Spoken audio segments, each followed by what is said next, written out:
Una noche nevada, en una tranquila cabaña en la montaña, un electricista negro jubilado responde a su viejo teléfono fijo por costumbre. Una joven temblando de miedo pide ayuda después de marcar el número equivocado. Su padre está sufriendo un infarto en lo profundo del desierto y ninguna ambulancia puede llegar hasta ellos. Sin dudarlo, se adentra en la ventisca para salvar a un extraño. Lo que él no sabe es que el hombre es un filántropo médico multimillonario y ese acto desencadena una red nacional de rescate. ¿Qué harías si un extraño llamara al número equivocado pidiendo ayuda y tú fueras su única esperanza? Déjalo en los comentarios. Era Nochebuena en Winter Hollow, una diminuta población inundada de nieve, escondida en lo profundo de las montañas de Montana. La tormenta se había instalado hacía horas, enterrando los caminos y ocultando las estrellas tras pesadas nubes. El viento se deslizaba entre los pinos como un susurro, buscando a alguien a quien perseguir.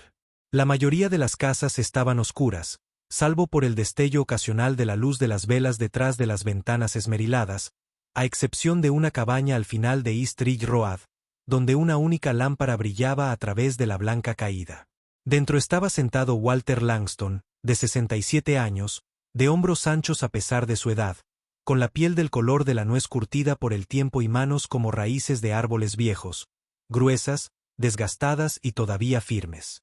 Su barba, ahora más gris que negra, estaba recortada corta y sus ojos, hundidos y de un tono ceniza tranquilo, estaban profundamente clavados. Llevaba una camisa de franela metida dentro de unos vaqueros descoloridos por el trabajo y el tiempo, un grueso cardigan de lana sobre los hombros como un hombre que conocía el frío no como un visitante sino como un viejo conocido. Walter alguna vez había sido el tipo de hombre que podía llevar un transformador de energía en su espalda durante una tormenta de nieve, y tal vez todavía podría si la necesidad fuera lo suficientemente grande, pero ahora se movía más lento. Adrede. Jubilado de su puesto de 3 décadas como técnico de campo en la cooperativa eléctrica de Northern Rocky, pasaba la mayor parte de los días cuidando su leña, leyendo viejos manuales de servicio y sin hablar con nadie, salvo con alguna ardilla ocasional lo suficientemente atrevida como para golpear su porche. Esa noche se sentó solo en su mesa, masticando una cena que tenía más sabor a recuerdo que a sabor.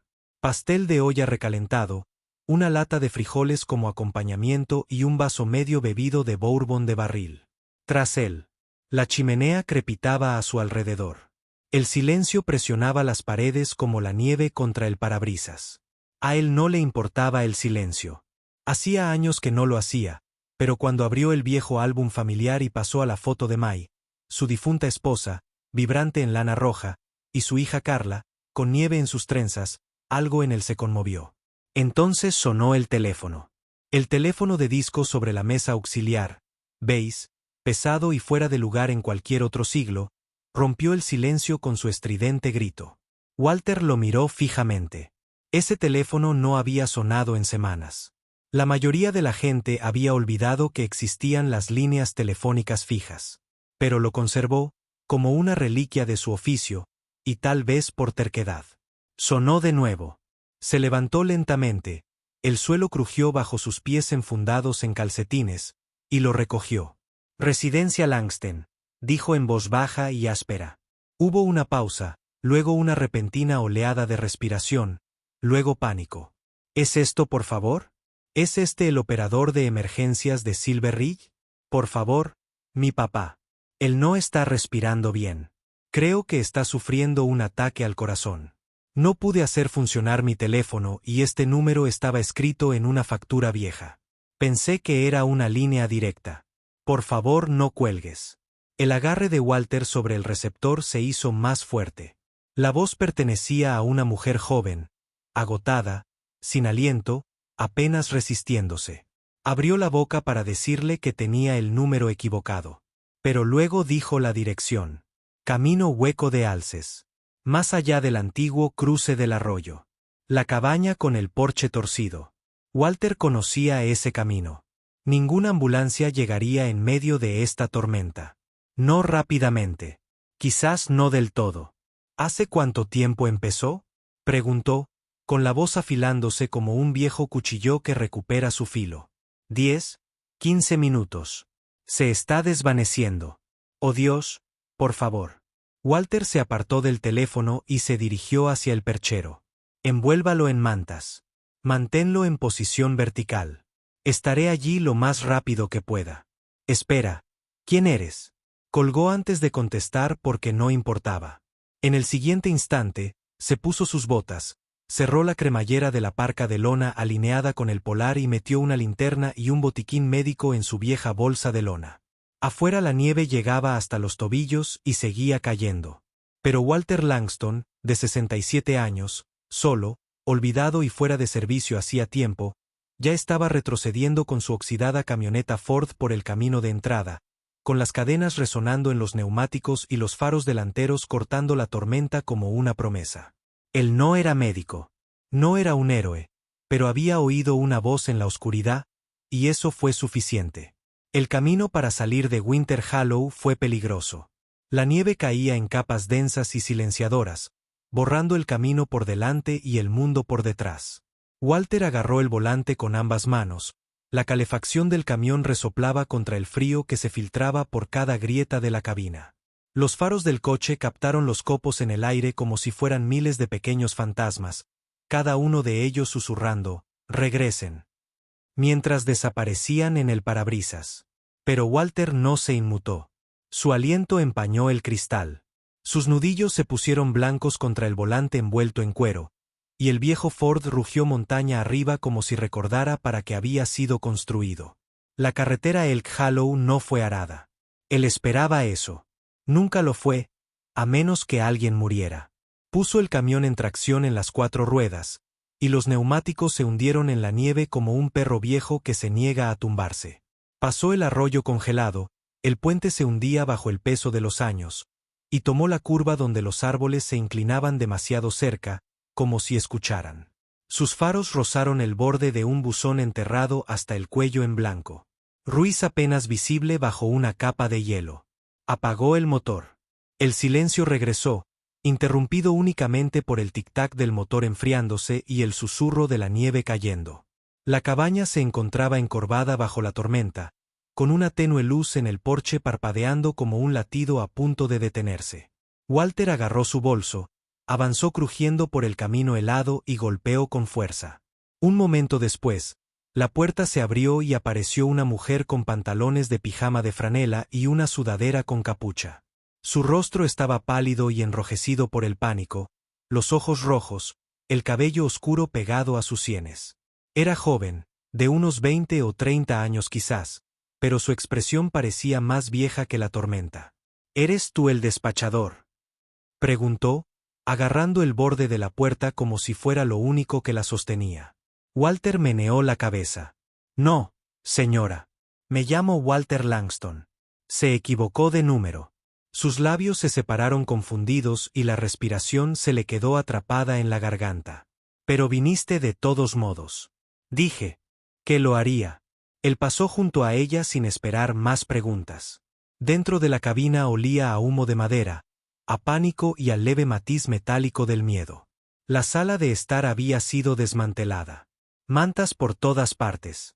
Se despejó un espacio en el suelo donde un hombre yacía apoyado contra un cojín de sofá. Su piel era gris, sus labios teñidos de azul y su pecho se elevaba en sacudidas superficiales y erráticas. Walter se arrodilló a su lado y le tomó el pulso. Débil, pero ahí. ¿Este es tu padre? La mujer asintió, agarrando una toallita húmeda en una mano como si todavía pudiera ayudar. Gabriel Ruiz ha tenido problemas de corazón. Le hicieron un bypass hace 3 años. Dijo que sintió una opresión en el pecho y luego se desplomó. No pude obtener señal en mi teléfono. Entré en pánico. Encontré este número garabateado en el reverso de una vieja factura de servicios públicos. Pensé, Dios, pensé que era una línea de emergencia. Ya lo era, dijo Walter, mientras metía la mano en su bolso. Sacó un tensiómetro, un estetoscopio, guantes de nitroglicerina y una máscara de RCP portátil. Restos de años de formación obligatoria en seguridad. Sus manos se movían como si tuvieran memoria, no vacilación. ¿Ha tomado aspirina? No, no lo pensé.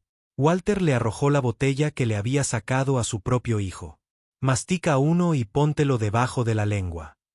Ella obedeció sin cuestionar, cayendo de rodillas junto a ellos, con los ojos fijos en el rostro de su padre. Papá, por favor, susurró. Quédate conmigo, de acuerdo. Gabriel no respondió, pero sus párpados revolotearon levemente mientras la aspirina se disolvía en su torrente sanguíneo. Walter lo observó, escuchando los latidos del corazón a través del estetoscopio, contando en silencio. Todavía inestable, todavía desvaneciéndose. Miró su reloj. ¿Hace cuánto tiempo llamaste al 911? 15 minutos, tal vez más, dijo. Dijeron que intentarían comunicarse, pero el operador parecía dudoso. Algo sobre un camión de sal averiado en la ruta 9. La boca de Walter se apretó en una línea sombría. Ninguna ambulancia llegaría aquí pronto. No estamos esperando, dijo. Nena parpadeó. ¿Qué? Lo pondremos en mi camioneta. Tú conduces. Lo mantendré estable en la parte de atrás. Ella dudó. Yo no conozco los caminos. No es necesario. Simplemente sigue las huellas de mis neumáticos para regresar. Yo te guiaré. Ahora, toma mantas, almohadas, cualquier cosa suave para mantenerlo en posición vertical. Ella no preguntó por qué debería confiar en un extraño. Ella se movió. En cuestión de minutos, abrigaron a Gabriel y lo colocaron con cuidado en el asiento trasero de la camioneta. Lo colocaron en posición vertical y lo abrocharon con todos los abrigos y toallas que pudieron encontrar. Walter se subió a su lado, con el maletín abierto sobre su regazo y la mano sobre el pulso del anciano, sin apartarlo nunca. Elena cerró de golpe la puerta del conductor, con el pecho agitado, y miró a Walter por el espejo retrovisor. Si le pasa algo, simplemente conduce, dijo Walter suavemente. Yo me encargaré del resto. Mientras el camión retrocedía desde la cabaña de Rui y regresaba lentamente al camino enterrado, la nieve se tragó sus huellas detrás de ellos. Pero más adelante, por primera vez en toda la noche, hubo un leve indicio de movimiento. No solo viento, no solo ráfaga. Era una esperanza que se abría paso montaña abajo en un vado oxidado, llevada por una muchacha que no se daba por vencida y un hombre que contestó a un número equivocado y se negó a que fuera el último. El descenso desde Elk Hollow Road no fue un viaje en coche. Fue una negociación con la naturaleza. Elena agarró el volante como si fuera a desaparecer. Sus nudillos golpean a Waze contra el frío vinilo. Cada giro de los neumáticos es una apuesta sobre el hielo. Los limpiaparabrisas se agitaban a un ritmo inútil, manchados de aguanieve medio congelada, y el desempañador resoplaba a toda velocidad, apenas despejando la niebla que se aferraba al parabrisas. Afuera, la nieve rugía de lado y el viento tiraba del viejo Ford como si quisiera arrastrarlos a todos hacia los árboles. Pero la muchacha se mantuvo firme. Tenía la mandíbula apretada, las lágrimas congeladas en sus mejillas y los ojos fijos en los dos surcos que el camión había tallado anteriormente en la montaña. Ella no conocía el camino, pero no le hacía falta. Ella sabía que el hombre en el asiento trasero era su padre, y eso siempre había sido suficiente. En el asiento trasero, Walter mantenía su mano derecha presionada suavemente contra el esternón de Gabriel, sus dedos midiendo cada respiración, cada vacilación en el ritmo. Con la izquierda, ajustó el tubo de oxígeno de su viejo botiquín de emergencia, una botella medio vencida que había permanecido intacta en su armario durante años. Observó cómo el pecho del anciano subía y bajaba, no de manera constante, pero sin fallar. «Quédate conmigo», murmuró Walter, casi para sí mismo. «Quédate solo el tiempo suficiente». Gabriel era más pesado de lo que parecía. El tipo de hombre que una vez dominaba salas y salas de juntas por igual, aunque ahora parecía más una sombra de esa fuerza. Cabello gris pegado a la sien, labios pálidos y respiración agitada como grava suelta. Walter no sabía su nombre más allá de lo que había dicho la niña. No sabía que era multimillonario. No me importó. En ese momento, él no era más que otro cuerpo deslizándose a través de las grietas del tiempo, como muchos que Walter había visto en lugares fríos como este, demasiado lejos de toda ayuda, demasiado tiempo sin manos que los mantuvieran firmes. «Elena», dijo Walter, alzando la voz para hacerse oír por encima del motor. Estás llegando a una bifurcación. Toma la izquierda. La derecha tiene un desnivel que nos tragará por completo. Ella asintió rápidamente, moviendo los labios, pero sin pronunciar palabra alguna. Solo una respiración superficial y el chirrido de los neumáticos al entrar en un camino que apenas parecía transitable. El camión patinó con fuerza una vez. Elena tiró del volante y corrigió, y Walter se apoyó en el asiento con un brazo mientras mantenía su otra mano sobre el pecho de Gabriel. El anciano gimió débilmente y el corazón de Walter dio un vuelco. Gemir significaba conciencia. Gemir significaba actividad cerebral. Gemir significaba esperanza. Creo que está despertando, dijo Elena con la voz quebrada. Todavía no, murmuró Walter. No te le adelantes. Sigue adelante. Llegaron a la pendiente descendente que conducía al borde de Winter Hollow. Todavía faltaban 5 millas para la pequeña clínica regional, y lo peor de los caminos estaba justo por delante. Un camión de sal, como había advertido el despachador, bloqueó la carretera principal, obligándolos a tomar caminos secundarios de grava que no habían visto una quitanieves en 3 días. El camión se sacudió y raspó el fondo al rodar sobre los surcos congelados. Walter siguió hablando, no con Elena, sino con Gabriel. Respira, viejo. Inhala y exhala. Aún no has terminado. Tienes gente que te necesita, aunque lo hayas olvidado. Esta chica de aquí arriba tiene fuego dentro de ella. Apuesto a que lo obtendrá de ti. Los dedos de Gabriel se crisparon. Walter lo atrapó y lo sostuvo. Sí, susurró. Eso es todo. Sigue así. La clínica apareció a la vuelta de la esquina como un faro. 2 reflectores parpadeantes sobre el estacionamiento cubierto de nieve. Un cartel rojo y blanco medio oculto por la escarcha. Centro Médico Regional de Winter Hollow. No hay mucho que ver, solo 8 camas y un médico de guardia. Pero tenía desfibriladores, oxígeno y calor. Serviría. Da la vuelta hacia atrás, dijo Walter. Tomas de emergencia a través de las puertas dobles. Elena lo hizo. Las ruedas patinaron en el aguanieve mientras ella derrapaba hasta detenerse debajo del alero. Walter abrió la puerta de golpe y gritó antes de que alguien dentro los viera. Tenemos un evento cardíaco en curso. Varón, 60 años, respiración superficial, antecedentes de presión. Necesita oxígeno y un electrocardiograma ahora. Las puertas se abrieron de golpe. Una enfermera y 2 asistentes salieron corriendo con una camilla. Walter ayudó a sacar a Gabriel del camión, gritando números mientras se movían. El pulso era amenazante a 50 bpm hace 10 minutos. Aspirina administrada por vía oral, signos de respiración dificultosa. O2 soportan ROT. Los asistentes tomaron el control, empujando a Gabriel a través del aguanieve hasta el calor. Voces que ladran códigos y llamadas detrás de puertas batientes. Elena permaneció de pie en la nieve, sin aliento, con los brazos flácidos a los costados, mirándolos fijamente como alguien que despierta de un sueño. Walter se puso a su lado y apoyó una mano pesada sobre su hombro. Lo hiciste bien, dijo suavemente. Lo tienes aquí. Se giró hacia él, con el rostro enrojecido por el frío y el miedo, y susurró, pero respondiste. Ni siquiera me conocías. No eres, servicios de emergencia. Walter exhaló larga y pausadamente. No, no lo soy. Solo soy un hombre con un teléfono que sonó y el sentido común para saber que no debía ignorarlo. El viento aulló una vez más en el estacionamiento, arremolinando nieve alrededor de sus botas, pero ninguno de los dos se movió. En ese momento, rodeados de frío y el penetrante olor a anticongelante, un silencio los invadió. Algo parecido a la confianza, algo parecido al asombro. Dentro, las luces de la clínica brillaban con más intensidad que nunca.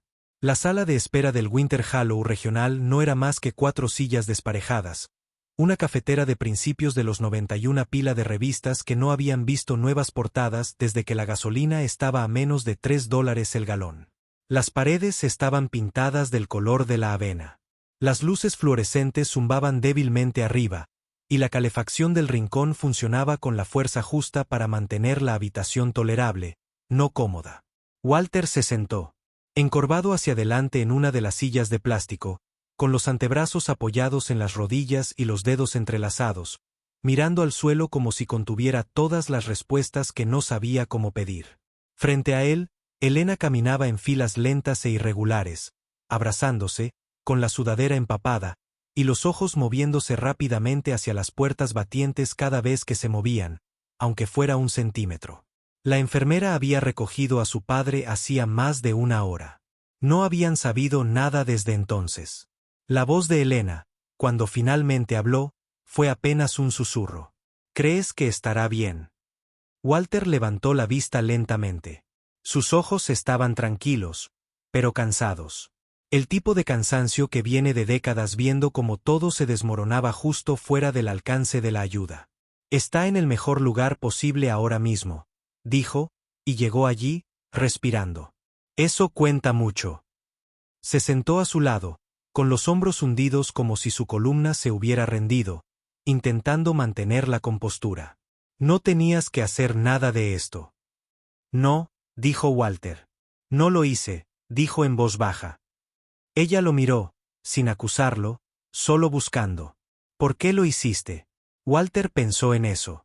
Pensó en el teléfono sonando en el silencio.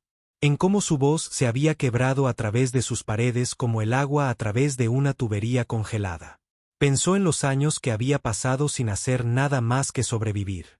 Pensó en cómo algunas personas cargaban con el arrepentimiento como un segundo abrigo en invierno. Se frotó la nuca. Porque a veces no hacer nada es lo mismo que dar la espalda.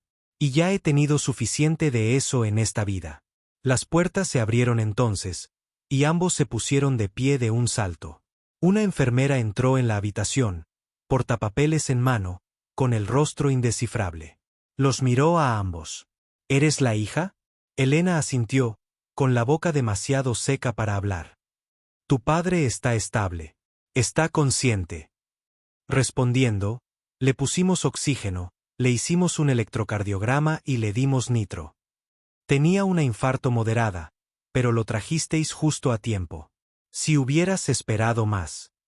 No terminó la frase. No hacía falta. Elena jadeó y se cubrió la cara con ambas manos al cederle las rodillas. Walter la sujetó antes de que cayera al suelo, sujetándola mientras el alivio la golpeaba como una ola que rompe años de miedo. Puedes verlo, dijo la enfermera con suavidad. Uno a la vez. Miró a Walter. Tú primero, dijo. Por favor. Él empezó a negarse, pero algo en sus ojos, en parte súplica, en parte respeto, lo hizo asentir. Siguió a la enfermera por un pasillo estrecho, pasando una hilera de puestos con cortinas, hasta que llegaron a la última habitación a la izquierda. Gabriel Ruiz yacía allí, conectado a las máquinas, pálido pero despierto, siguiendo con la mirada la puerta mientras Walter entraba. Parpadeó, su voz era áspera, quebrada. No eres médico. Walter acercó un taburete. No, señor. Solo alguien que contestó el teléfono. Gabriel lo miró fijamente un largo instante. Luego, lenta y dolorosamente, asintió. Me mantuviste con vida. Yo ayudé, respondió Walter. Tu hija hizo el resto.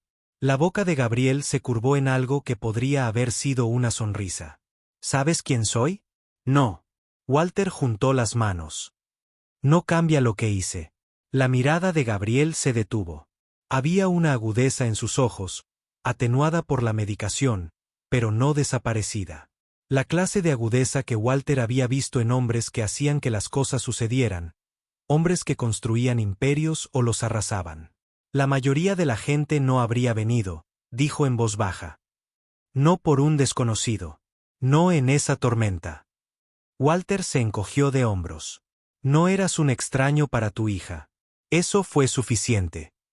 Por un rato, la habitación quedó en silencio, salvo por el pitido rítmico del monitor cardíaco.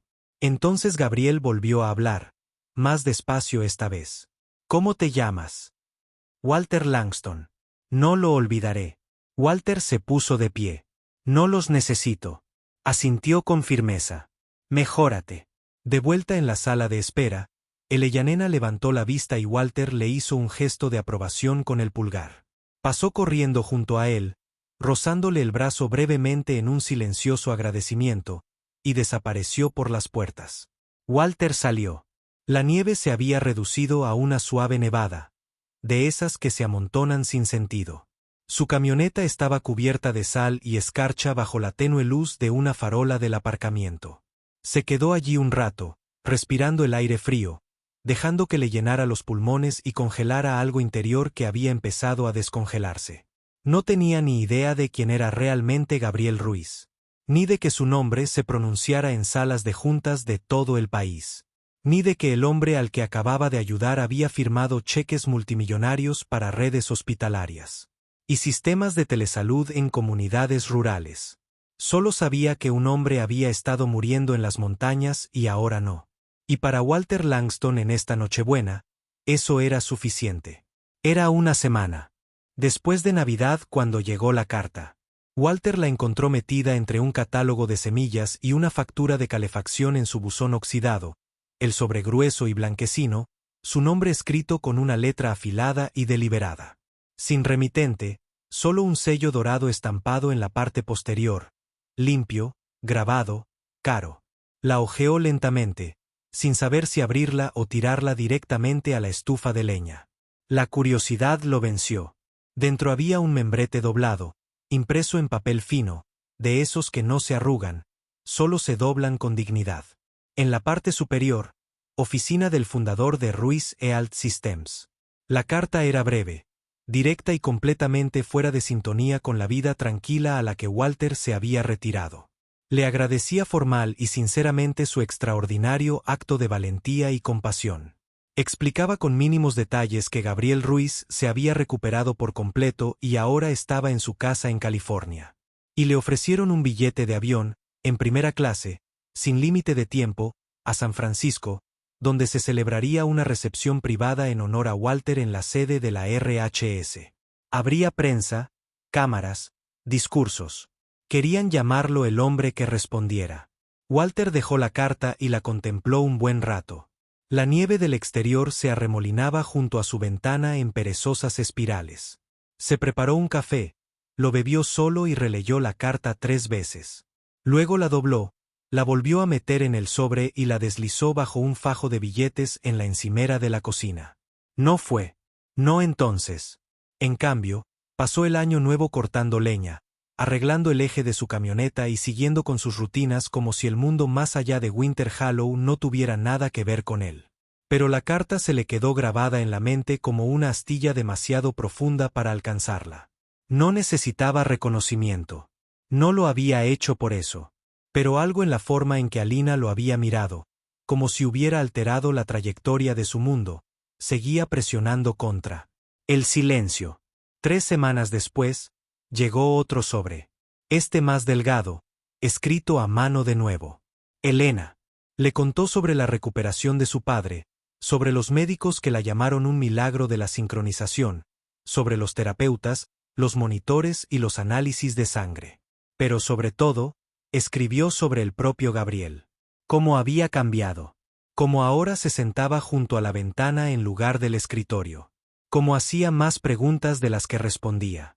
Como le dijo a su junta que dejara de mirar historiales y empezara a mirar a la gente.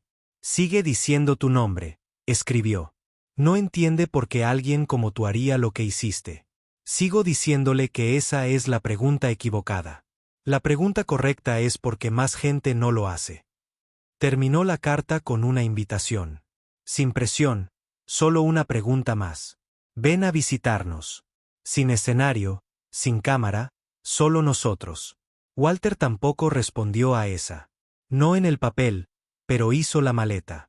Llegó a San Francisco bajo un cielo demasiado brillante, demasiado azul, el aire demasiado cálido para enero.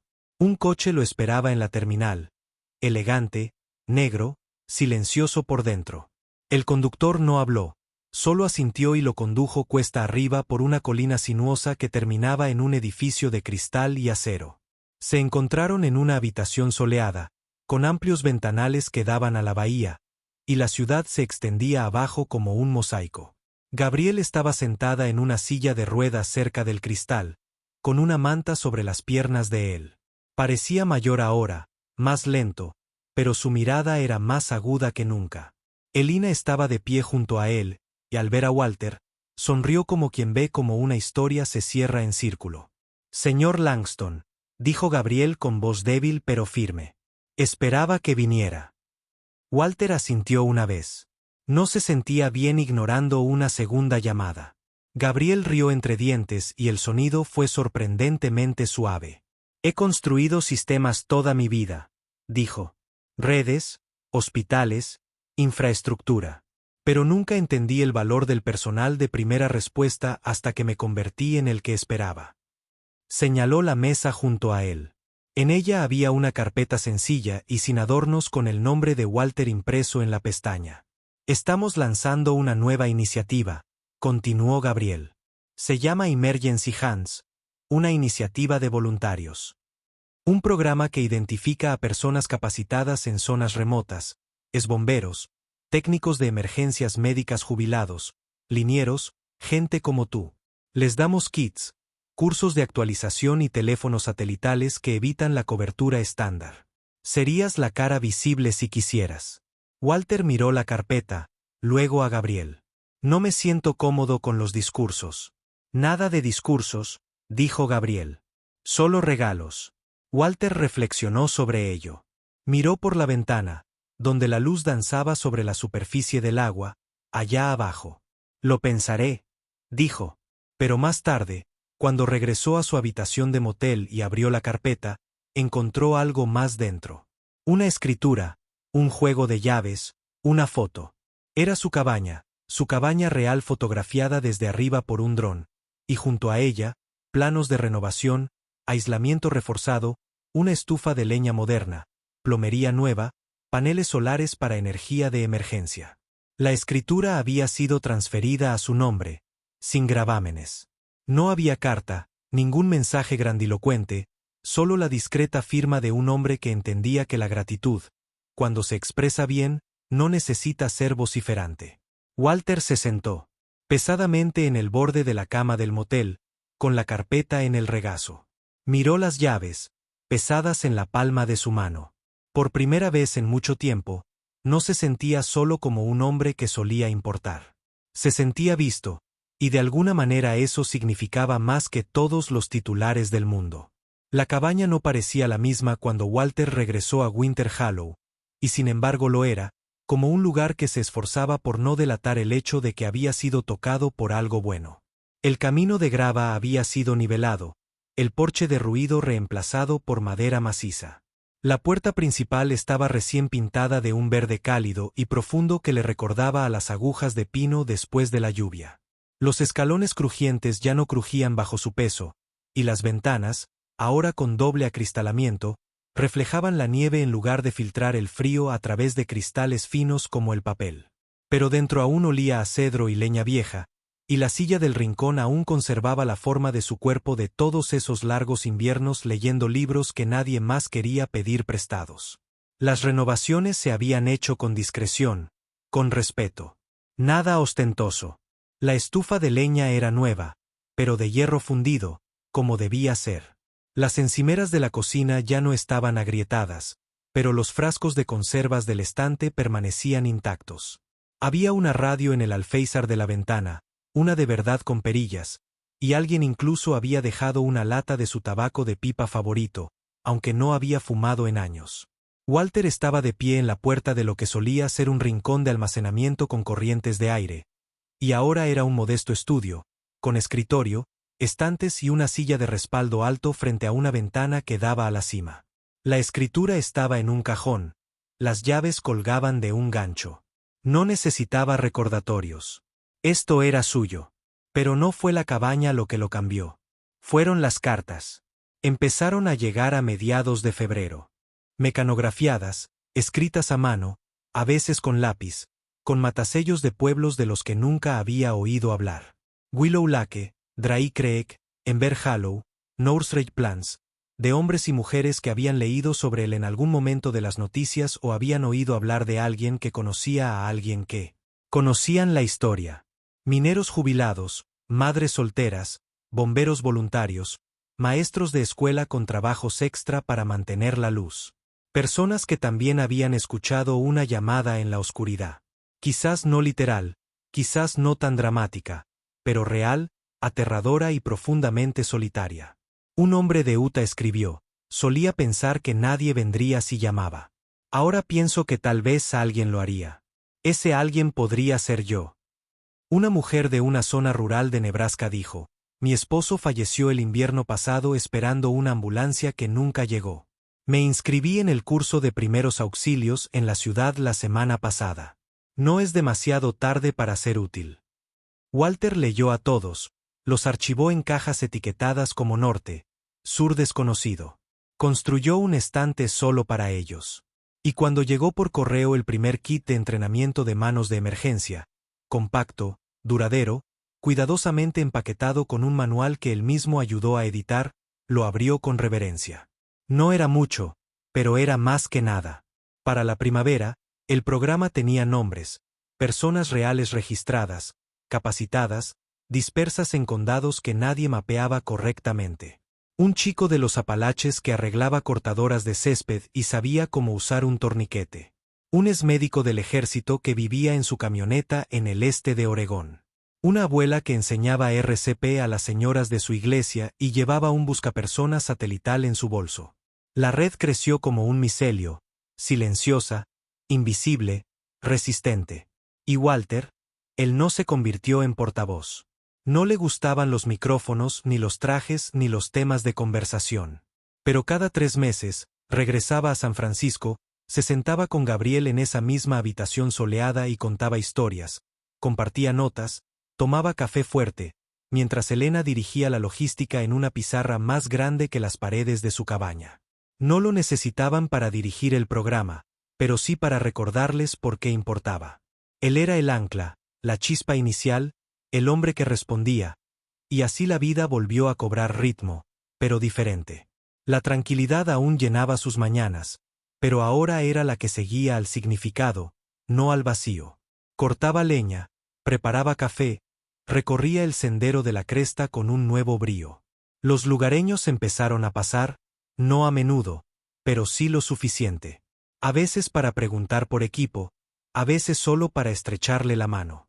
Los niños pasaban en trineo frente a su cabaña en invierno y lo saludaban como si fuera algo más que un fantasma con una camisa de franela. Y aunque nunca la exhibía, la carpeta de Gabriel permanecía guardada en el cajón junto a su cama, junto a la primera carta que Elena le envió y una foto de May y Carla de la última Navidad que pasaron juntas. No era un santuario. Era un lugar tranquilo al que regresaba a veces cuando el viento arreciaba en el momento justo y el mundo se sentía más pesado que, de costumbre. Nunca se consideraría un héroe. No creía en esa palabra. Pero cuando sonaba su teléfono, ahora fijo, todavía analógico, siempre lo cogía por si acaso. Era Nochebuena otra vez, un año después. La nieve caía más blanda esta vez, flotando como recuerdo susurrado sobre la cresta. La cabaña se erguía cálida y firme bajo un cielo estrellado, con sus ventanas brillando ámbar contra el silencio invernal. Dentro, Walter Langston removía un guiso en la estufa. El aroma a romero y ajo llenaba la pequeña cocina. La vieja radio zumbaba suavemente de fondo, alguna emisora de jazz de Missoula, baja y perezosa. Llevaba el mismo cardigan de lana remendado en los codos, pero sus hombros se sentían más relajados, su respiración más lenta, su silencio ya no vacío. Llamaron a la puerta. 3 llamadas cortas, 2 largas, y ni siquiera tuvo que adivinar. Elena estaba de pie en el porche, con las mejillas sonrojadas y las manos metidas en los bolsillos del abrigo. Detrás de ella, Gabriel esperaba en el coche, leyendo algo. Linterna. Sonrió cuando Walter abrió la puerta. Pastel de hermanos, dijo, levantando una caja de panadería como si fuera una ofrenda de paz. Hice estofado. Luego cenamos, respondió, entrando. Más tarde, comieron alrededor de la misma mesa que una vez solo conoció a un par de manos. La chimenea crepitaba. Gabriel se unió a ellos al rato, caminando más despacio, pero caminando, con su bastón golpeando suavemente el suelo de madera. Hablaron de cosas pequeñas, patrones climáticos, cadenas de suministro, cobertura satelital para la nueva expansión de personal de emergencia. Pero en algún momento entre el segundo plato de estofado y el primer trozo de pastel, la conversación derivó a algo más tranquilo. ¿Alguna vez pensaste en lo diferente que podría haber sido?, preguntó Elena, su voz apenas por encima del siseo del fuego. Si esa llamada no se hubiera realizado, si no hubieras contestado. Walter dio un sorbo a su café y asintió. Gabriel lo miró entonces con ojos solemnes. Solía creer que el poder se trataba de lo que construías, de lo que controlabas. Ahora sé que se trata de a que eliges responder. Walter no respondió. No lo necesitó. A medida que avanzaba la noche, la cabaña se llenó de una calidez que no provenía solo del fuego. La risa brotaba con facilidad. El aire no contenía fantasmas, solo ecos de decisiones tomadas en silencio y llevadas a cabo en la nieve. Únete a nosotros para compartir historias significativas dándole a me gusta y suscribirte. No olvides activar la campana de notificaciones para comenzar el día con lecciones profundas y empatía sincera.